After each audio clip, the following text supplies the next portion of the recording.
Hi friends, இன்னைக்கு எங்கள் வீட்டில் மீன் எறா எல்லாம் வாங்கிட்டு வந்துக்கிறோம். பாருங்க, இங்கே வருங்க.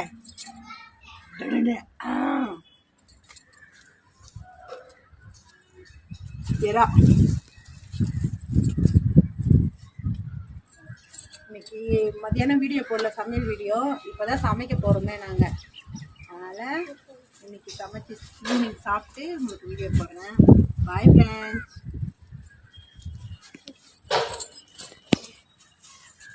ஹலோ ஃப்ரெண்ட்ஸ், வணக்கம். பின்னாடி ஹலோ ஃப்ரெண்ட்ஸ், வணக்கம். இங்கே பாருங்கள், எங்கள் வீட்டு அம்மா மீன் ஆயிராங்க, ஏறாயிராங்க. வாழை மீன் இருக்குது, வஞ்சரம் மீன் இருக்குது, எல்லா மீனும் இருக்குது. நான் கேட்ட ஜாமீன் மட்டும் இல்லை. நீங்கள் ஏதாவது சொல்லி அந்த ஜாமீன் கொஞ்சம் ஏற்பாடு பண்ணி சொல்லுங்கள். இன்ஸ்டாவுக்கு வணக்கம்.